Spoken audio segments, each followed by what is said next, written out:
Coming up. All right, we're on. Wow, we're live. Look at that. We're live with a whole new edition of the Mahoning Movement show here in Youngstown Studios in sunny It's not Youngstown, sunny. Ohio. Not sunny at all. Pull that mic up on you. Sure. Test 1, 2. I haven't seen you in a little while, man. What you been Yeah. doing? What you been up to? Well, working on the building, working on YSU stuff. Oh, I don't know if I told you before, but now I'm serving as a graduate student representative at YSU.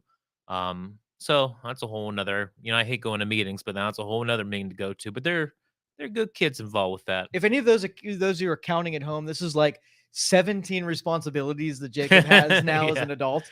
Yeah, well, adult's a strong word, but yeah, I try. But yeah, no, things are going good up Good. there. Another fun day to put in your calendars right at the end of April. We're going to be doing an exhibit up at the Mog Library in the archives. So April 28th, 29th, we're still nailing down the exact day for like a opening, but up on the 5th floor of the Mog Library, they have the archives, which I hate to say, but I haven't spent as much time as I should have in there so far. I spent a lot of time at the Steel Museum archives and the Mahoning Valley Historical Society archives down here, but I hadn't really been up there since an undergraduate at YSU, so I definitely need to catch up So more. as a history person, you kind of get lost in spaces like that where you just go and get drawn into the Oh, yeah, 'cause old you stuff. start looking at stuff, Yeah. and then I can't help it, like, reading everything, and so I'm like, you know, uh, in when was that? It was November.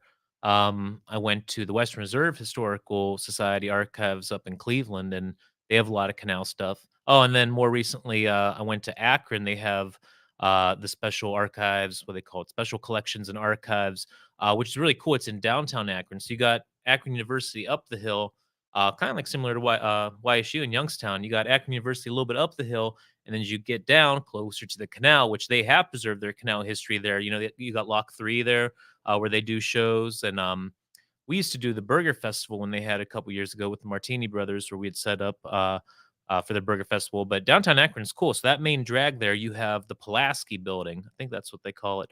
But it's an old store, which we have our affinity for those old timey stores down here with McKelvey's and with the Crest, and of course the Knox Building being Woolworth for most of its history. So this is a big old store, kind of more similar to 20 Federal Place, how that was Strauss's.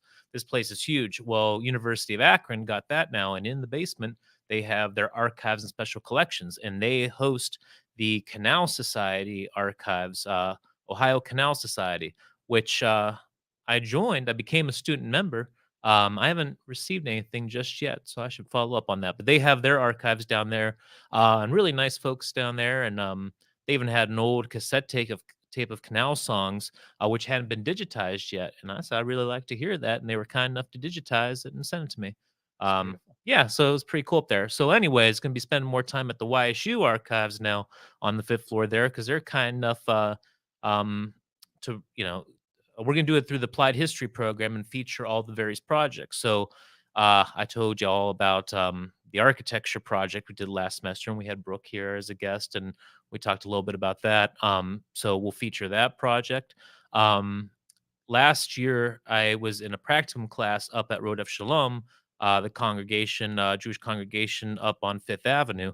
Um, Now there's a class again this year that is doing an exhibit, and so I'm kind of like, you know, helping them work on that. I'm not technically in the class, but being involved with the applied history program and being a Dr. Leary's graduate assistant, going up there and helping out with that.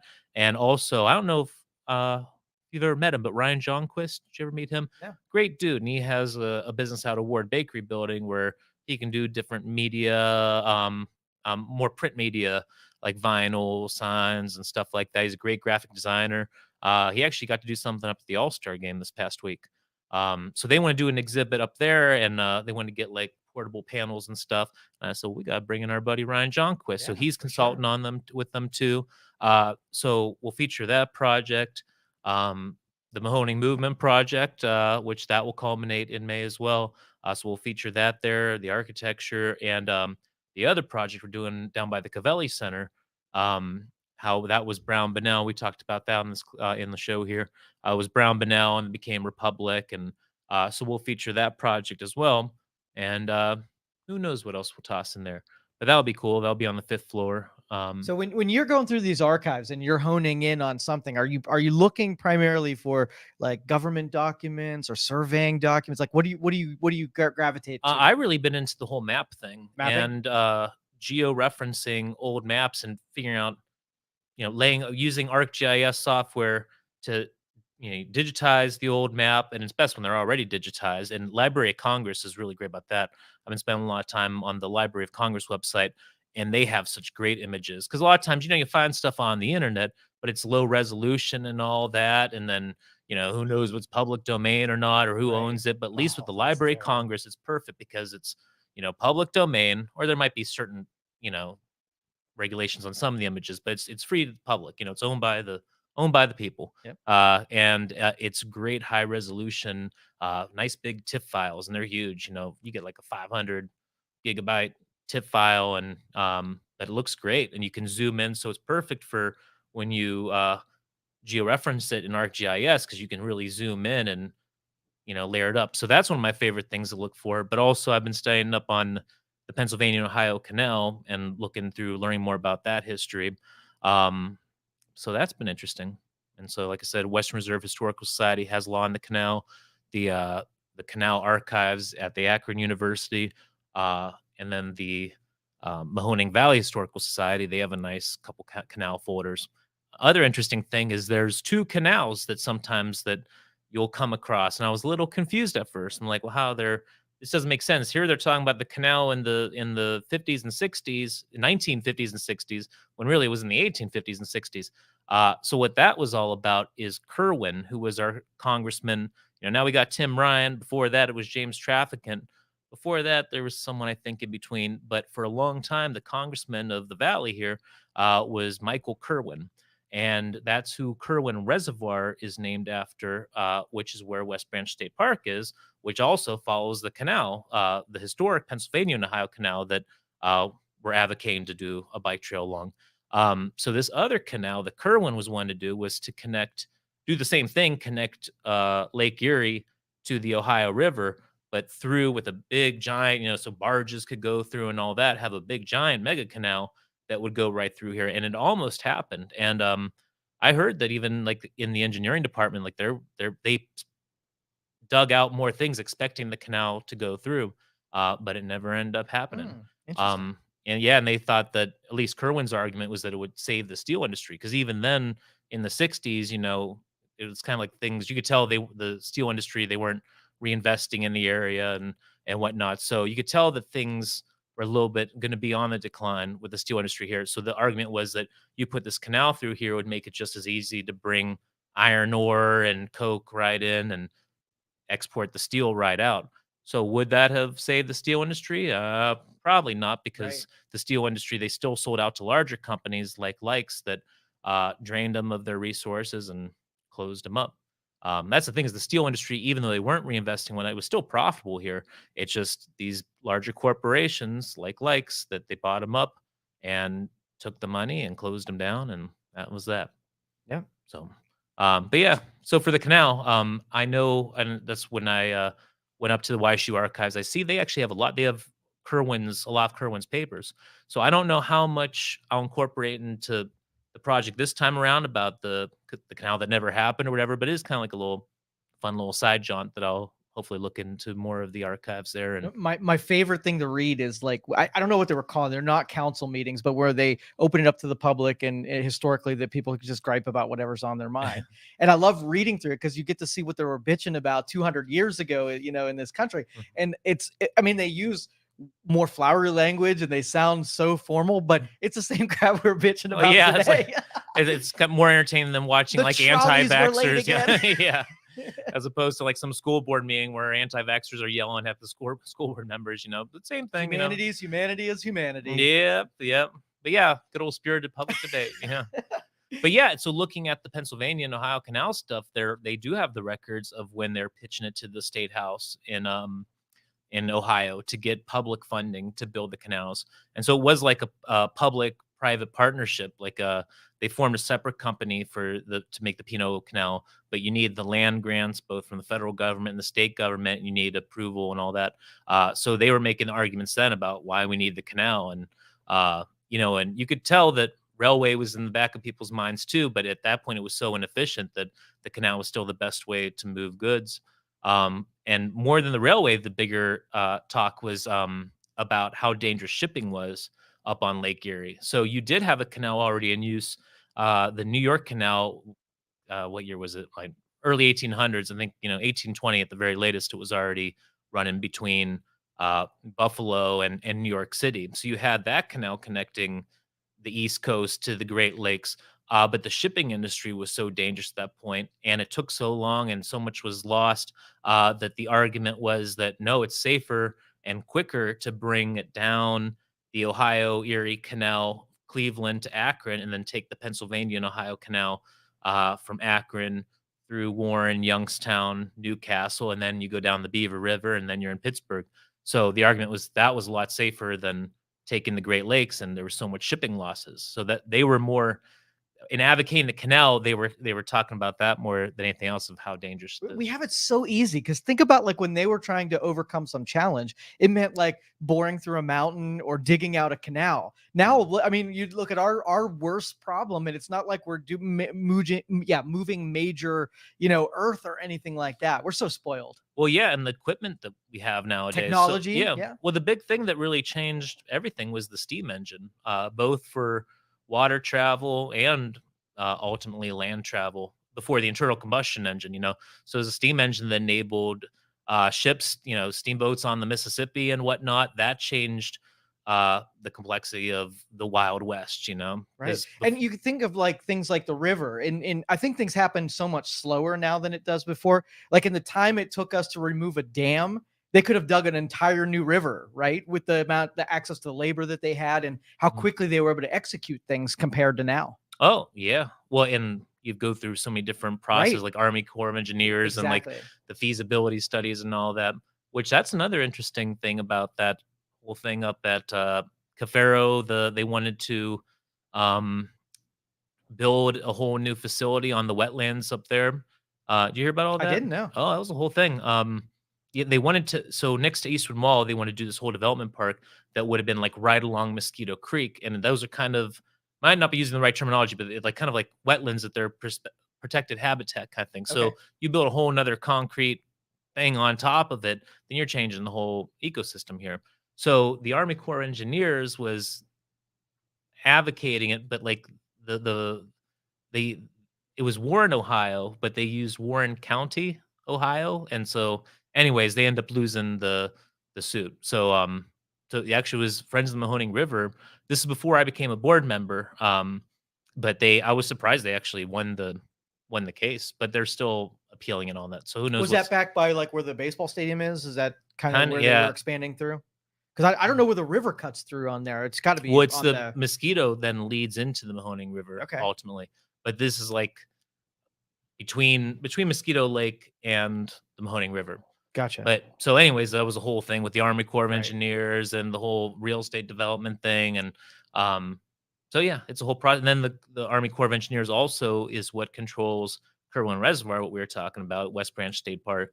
And that's a whole 'nother crazy time to think about just how all those lakes, Berlin, Milton, uh, and ultimate Meander Reservoir as well, that those didn't exist. Those are all man-made lakes of damming up the Mahoning. So it really kind of brings to mind how much water actually really Oh flows heck through yeah. here and how we're lucky for that because with the way climate change is going and the way droughts, like, I've never been to Las Vegas. I'd like to go, but could you imagine? I could imagine living in a place where you're relied upon giant pipelines to bring water in from Canada because you're in the middle of a desert. Right. And same thing with New York City to some degree too, how much fresh water comes through, like I think like the Catskills or whatnot. But I guess there's this water pipeline that if the water stopped running through it, the thing would collapse because it's so old. But because the water constantly flows through it, that it keeps it stable. But if it collapsed, New York City could be out of fresh water. Heck So we're yeah. lucky here that we actually have a great fresh water system, and I'm glad at least that the city of Youngstown owns the water supply. And it drives me crazy. And even though I have some family members that do this too, but they complain about Youngstown water. It's like, well, they don't complain about the private. You have Aqua Ohio, which Right. also sells water. I've never done an apples to apples comparison between whether people who get Aqua Ohio bills compared to City of Youngstown water bills. But I doubt I doubt it's like some. I think it's probably even cheaper rate with Youngstown water than it is for Do these they private do they companies. source it from Aqua, or do they do their own stuff? They do their own stuff. Youngstown stuff? And actually, Aqua Ohio just sold McKelvey Lake to the city. And now there's talk about redoing that, which I think is awesome and I'm excited about. However, number one, I think the city of Youngstown, more than anything else, needs to fix the whole combined sewage overflow issue. Like, I think it's insane that we dump raw sewage in the river when it rains too much. It's crazy.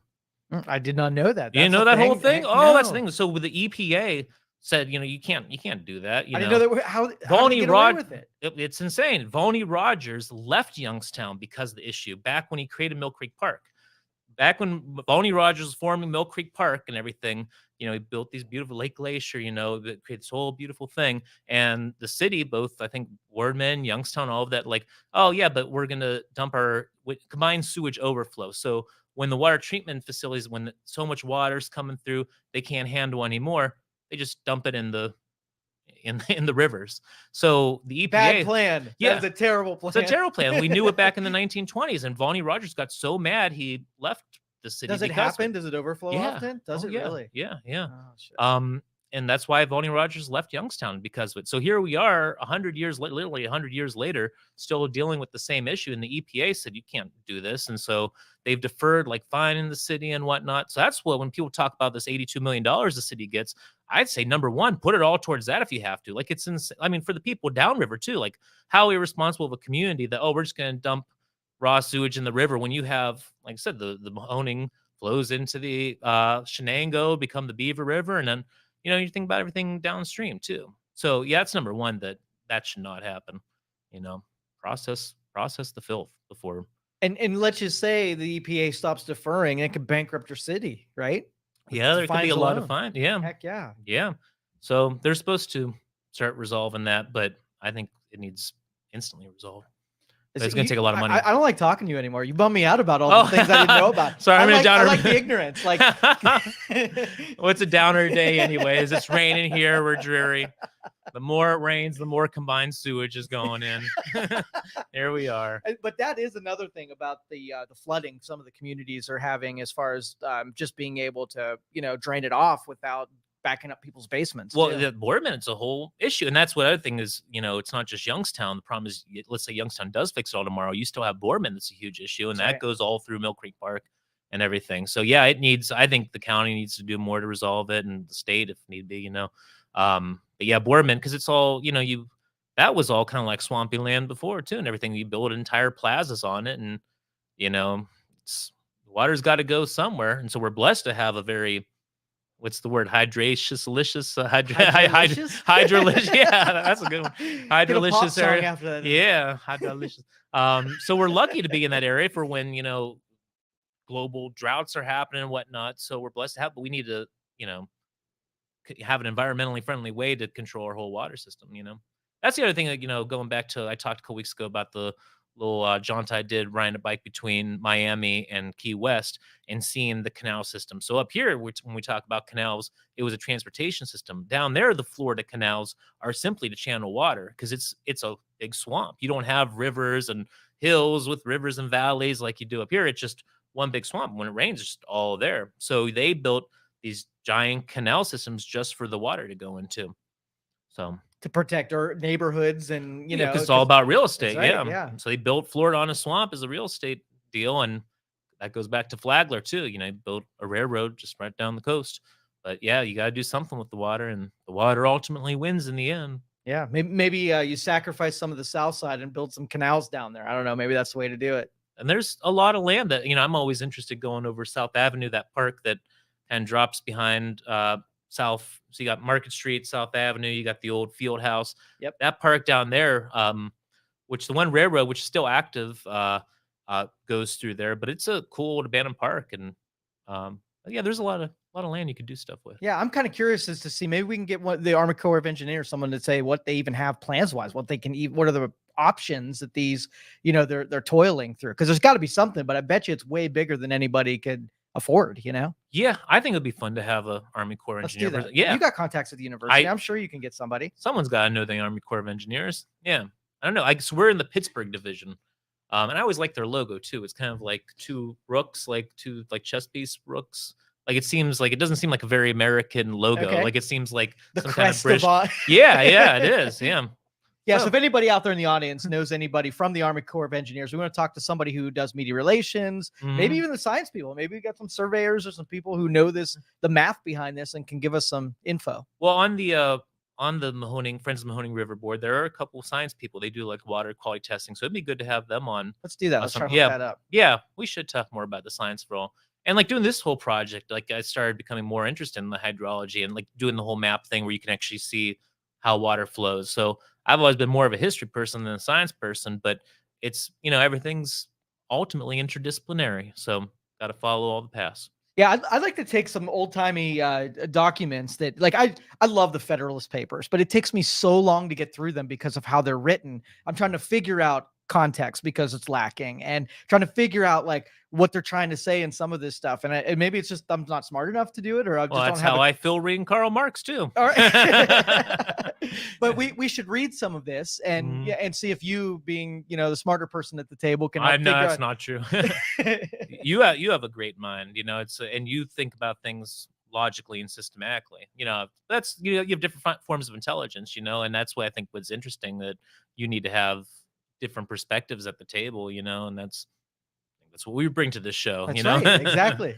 Yeah, and those of you who have not watched the show from the beginning, Jacob and I, we have a lot of overlap on our ideological, sort of like our preferences and our I don't know, our histories, but there's some differences, and I don't think we've skirted around the differences, had a real good, solid, argument, confrontation, battle on some of those. So maybe we line something up in the future, take something that not so contentious, something that we can muddle through till we kind of feel each other out. But so go ahead. Well, I just hopefully Putin's not invading Ukraine right now. We already Yeah. did invade Ukraine, really, but hopefully they're not encouraging and going even deeper in it. That's a whole another thing.